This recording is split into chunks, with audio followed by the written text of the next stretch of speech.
Hai, selamat siang kalian semua. Beberapa hari yang lalu saya melihat sebuah postingan di sosmed tentang pidato dari Menteri Pertahanan Republik Indonesia sekaligus merupakan presiden terpilih yang segera akan dilantik. Dalam salah satu pidato beliau di Komisi 1 DPR RI Republik Indonesia, beliau mengatakan dunia saat ini sedang tidak baik-baik saja, ya.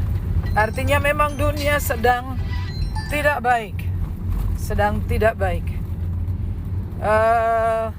dan para pakar pertahanan keamanan dunia mengatakan bahwa kita berada sangat dekat dengan pecahnya perang dunia ketiga. Saudara bayangkan, ya, pikirkan jika itu terjadi.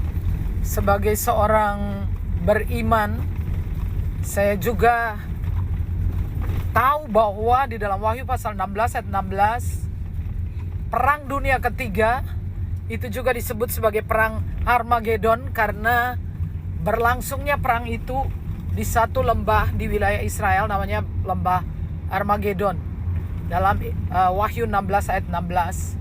Dan Yesus sendiri berkata dalam Markus pasal 13 ayat 24, segera sesudah siksaan itu, ya, siksaan itu berkaitan dengan perang dunia, ya, di mana Israel akan digencet. Perang itu akan berlangsung di sana oleh gabungan bangsa-bangsa dari beberapa negara di seluruh dunia, ya.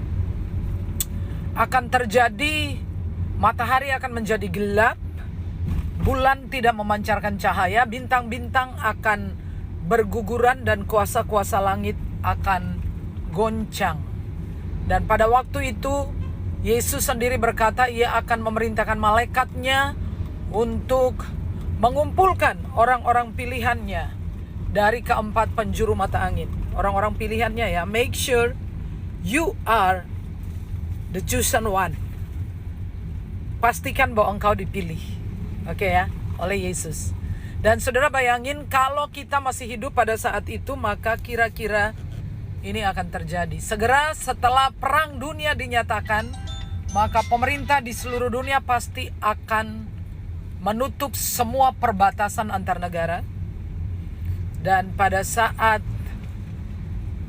negara yang terdesak melepaskan senjata nuklir pertama kali akan dibalas oleh negara lain dengan menggunakan nuklir. Dan segera sesudah itu gelombang pengungsi akan terjadi. Siap-siaplah. Dan yang jelas, listrik, internet akan padam, dan bumi dunia akan gelap gulita. Perang nuklir berlangsung. Orang-orang kaya seperti Mark Zuckerberg, Elon Musk, dan yang lain akan masuk ke dalam bunker-bunker pertahanan yang sudah dibangun. Saudara tahu semuanya itu ada. Saya pernah ke Swiss dan nginap di satu rumah orang sana, dan mereka menunjukkan setiap rumah-rumah di Swiss dilengkapi dengan bunker-bunker, ruang bawah tanah, perlindungan bawah tanah.